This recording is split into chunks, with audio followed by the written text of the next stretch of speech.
हर हर महादेव दोस्तों, महाकाल भक्ति ज्ञान चैनल में आप सबका एक बार फिर से हार्दिक स्वागत है। महादेव की कृपा आप सभी पर सदा सर्वदा बनी रहे। दोस्तों, आज मैं आप सभी के लिए इस वीडियो में वैशाख शुक्ल पक्ष की मोहिनी एकादशी की व्रत कथा लेकर आई हूँ। तो आप सभी इस कथा को अंत तक जरूर सुने।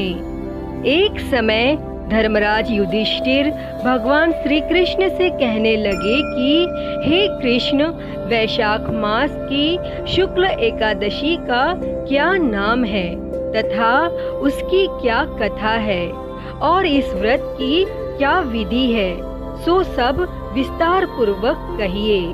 तब भगवान श्री कृष्ण जी कहने लगे कि हे धर्मराज, मैं आपसे एक कथा कहता हूँ जिसको महर्षि वशिष्ठ जी ने श्री रामचंद्र जी से कहा था। एक समय श्री रामचंद्र जी बोले, हे गुरुदेव, कोई ऐसा व्रत बतलाइए जिससे समस्त पाप और दुख नाश को प्राप्त हो जाए। और मैंने सीता जी के वियोग में बहुत से दुख भोगे हैं, अतः आप कोई व्रत बतलाइए। तब महर्षि वशिष्ठ जी बोले, हे राम, आपने बहुत सुंदर प्रश्न किया है। आपकी बुद्धि अत्यंत ही शुद्ध और पवित्र है। यद्यपि आपके नाम का स्मरण करने से ही मनुष्य पवित्र और शुद्ध हो जाता है, तो भी आपका यह प्रश्न लोक हित के लिए बहुत ही सुंदर है। और वैशाख मास में जो एकादशी आती है उसका नाम मोहिनी एकादशी है। और इस एकादशी का व्रत करने से मनुष्य सब पापों से तथा दुखों से छूटकर मोह जाल से मुक्त हो जाता है।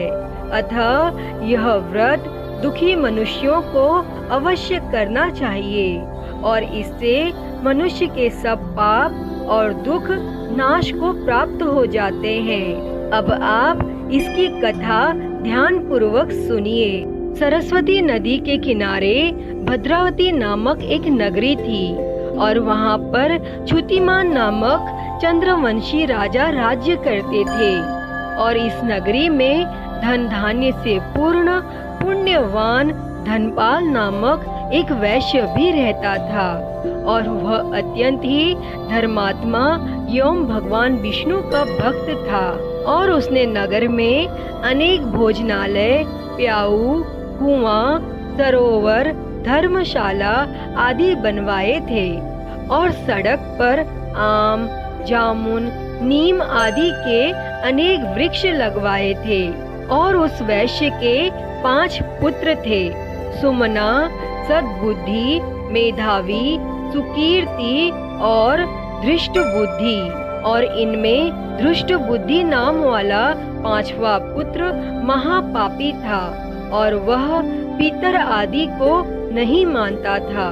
वह वैश्या और दुराचारी मनुष्यों की संगति में रहकर जुआ खेलता तथा परिस्त्रियों के साथ भोग विलास करता तथा मदमांस का सेवन करता और भी अनेक कुकर्मों में वह अपने पिता के धन को नष्ट करता था और वैश्याओं के साथ गले में हाथ डालकर फिरता रहता था। और इन्हीं कारणों से उसके पिता और भाइयों तथा कुटुंबियों ने उसको घर से निकाल दिया और उसकी निंदा करने लगे। फिर घर से निकाल देने के बाद वह अपने गहने और कपड़े बेचकर निर्वाह करने लगा। और जब सब धन नष्ट हो गया तो वैश्या और दुष्ट संगी साथियों ने भी उसका साथ छोड़ दिया। अब वह भूख और प्यास से अत्यंत दुखी रहने लगा और कोई सहारा न देखकर वह चोरी करने लगा। और एक बार वह पकड़ा गया, परंतु राज्य कर्मचारियों ने उसको वैश्य का पुत्र जानकर छोड़ दिया। मगर जब दूसरी बार वह फिर पकड़ा गया तो उसे उन्होंने राजा के सामने उपस्थित कर दिया। तब राजा ने उसे कारागार में बंद कर दिया और कारागार में राजा ने उसको बहुत दुख दिए और कहा कि तू मेरी नगरी से निकल जा। और वह नगरी से निकलकर वन में चला गया। फिर वह वन में पशु पक्षियों को मारकर खाने लगा। फिर कुछ समय के पश्चात वह बहेलिया बन गया और धनुष बाण लेकर पशु पक्षियों को मार मार कर खाने लगा। फिर एक दिन वह भूख और प्यास से दुखित होकर खाने की खोज में फिर रहा था कि कौंडिन्य ऋषि के आश्रम पर पहुंच गया। और उस समय वैशाख मास था और कौंडिन्य ऋषि गंगा स्नान करके आ रहे थे। तब उनके भीगे वस्त्र के छींटे पड़ने से उसको कुछ सद्बुद्धि प्राप्त हुई और वह मुनि के सामने हाथ जोड़कर कहने लगा कि हे मुने, मैंने अपने जीवन में बहुत भारी पाप किए हैं और आप उन पापों से छूटने का कोई साधारण और बिना धन का उपाय बतलाइए। फिर उसके दीन वचन सुनकर ऋषि कहने लगे कि ध्यान देकर सुनो, तुम वैशाख शुक्ल एकादशी का व्रत करो और इस एकादशी का नाम मोहिनी है और इससे तेरे सब पाप नष्ट हो जाएंगे।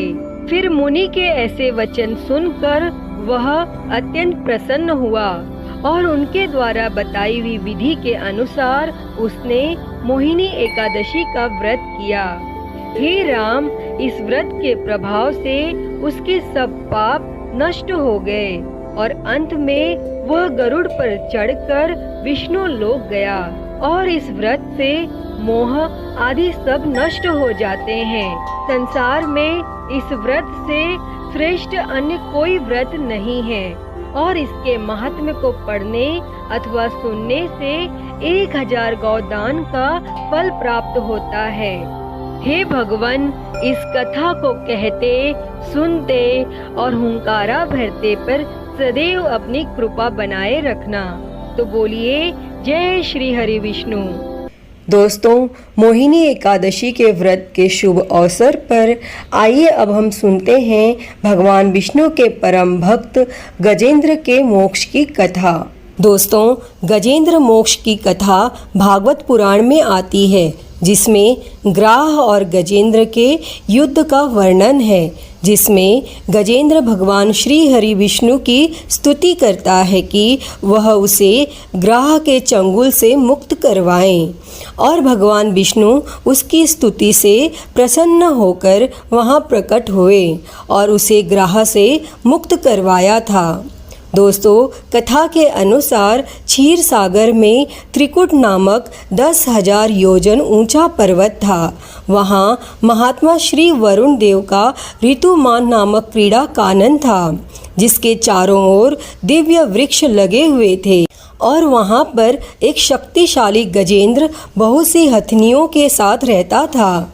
एक दिन गजेंद्र बहुत से हाथियों के साथ वहाँ स्थित सरोवर पर पहुँचा और गजेंद्र की गंध को सूंघकर सिंह, सर्प, अजगर आदि हिंसक पशु डर के मारे भाग गए और उसकी कृपा अनुग्रह में भालू, गीदड़, बंदर, हिरण आदि छोटे पशु निर्भय होकर घूमने लगे और गजराज कमल पराग से मिश्रित जल को सूंघता हुआ जलाशय में प्रवेश कर अमृत के समान जल को पीने लगा और उसके पश्चात थकावट को दूर करने के लिए अपनी सूंड में जल भरकर अपनी देह पर डालने लगा और अन्य हाथियों के साथ जल क्रीड़ा करने में मग्न हो गया और देवयोग से उसी जलाशय में रहने वाले बलिग्राह ने उसका पांव पकड़कर गहरे जल में खींच लिया। गजराज की सहायता करने के लिए अन्य हाथी हथनियों ने उसे खींचा, लेकिन कोई भी उसका सहायक न हो सका और 1000 वर्ष तक युद्ध चलता रहा। कभी गजेंद्र ग्राह को खींच लेता तो कभी ग्राह गजेंद्र को पानी में अंदर की ओर खींच लेता, लेकिन ग्राह जल में रहने के कारण ज्यादा बलवान हो गया और गजराज निर्बल हो गया। लेकिन जब ग्राह ने गजेंद्र को गहरे पानी में खींच लिया तो गजराज ने भगवान श्री हरि विष्णु का स्मरण किया और गजेंद्र कहने लगा कि आपके कारण देहधारियों में चेतना है और करुणा रूप में सब में आप विद्यमान हैं। प्रभु, आप मेरी रक्षा करने वाले, अज्ञानियों के अज्ञान को दूर करने वाले, आप अंतर्यामी और सब में विद्यमान हैं और आप ग्रह से मेरी रक्षा करें। हे नारायण, मुझे मुक्त करने के लिए प्रकट हो। मैं इस ग्रह से छूटकर भी जीना नहीं चाहता। मुझे इस मूढ़ योनि से छुड़ाने के लिए प्रकट हो। हे प्रभु, मैं आपकी शरण में आया हूँ, मेरा उद्धार करें। और तब इस प्रकार गजेंद्र की स्तुति सुनकर नारायण भगवान प्रसन्न हुए और गरुड़ पर बैठकर वहां पहुँचे जहां गज और ग्राह में युद्ध हो रहा था। भगवान नारायण को देखकर हाथी ने सूंड में एक कमल लेकर नारायण भगवान को नमस्कार किया और भगवान ने ग्राह से ग्रसित हाथी को सरोवर से खींचकर एक चक्र द्वारा ग्राह के मुंह को फाड़ दिया और गजेंद्र को बचा लिया। और यह सब देखकर सभी देवताओं ने फूलों की वर्षा कर श्री हरि भगवान विष्णु की स्तुति की। ग्राह पूर्व जन्म में हुहु नामक एक गंधर्व था जो कि देवल ऋषि के श्राप के कारण ग्रह के रूप में पैदा हुआ था और इस पाप से मुक्त होकर वह फिर से गंधर्व बन गया। दोस्तों, गजेंद्र पूर्व जन्म में पांड्य देश में इंद्रधुम्न नाम का विष्णु भक्त राजा था। एक बार जब वह राजा मलय पर्वत पर तपस्या कर रहे थे तो तब अगस्त्य मुनि वहां पहुंचे और तप में लीन राजा को अगस्त्य ऋषि के आने का आभास न हुआ और अतिथि सत्कार के अभाव होने पर ऋषि ने राजा को पशु योनि में जन्म लेने का श्राप दिया। लेकिन भगवान श्री हरि विष्णु की कृपा से इस योनि में भी उसे पूर्व जन्म का ध्यान बना रहा और वह भगवान विष्णु की कृपा से अपने श्राप से मुक्त हो गया। दोस्तों, विष्णु भगवान की कृपा प्राप्त कर वह भगवान विष्णु जी का पार्षद बन गया और भगवान श्री हरि विष्णु के लोक पहुंच गया। दोस्तों, गजेंद्र मोक्ष की कथा सुनने से गजेंद्र की ही तरह संसार से छूटकर भगवान विष्णु के लोक को प्राप्त होता है। हे श्री हरि नारायण भगवान जी, जैसी कृपा आपने गजेंद्र पर करी वैसी ही कृपा गजेंद्र मोक्ष की इस कथा को सुनने, कहने और हुंकारा भरने वाले पर सदैव करना। तो बोलिए जय श्री हरि विष्णु। दोस्तों, अगर वीडियो पसंद आई हो तो प्लीज़ इसे लाइक करें, शेयर करें, कमेंट में जय श्री हरि विष्णु लिखना ना भूलें। और महाकाल भक्ति ज्ञान चैनल में अगर आप नए हैं तो इस चैनल को सब्सक्राइब कर नोटिफिकेशन बेल को ज़रूर ऑन कर लें। हर हर महादेव। धन्यवाद।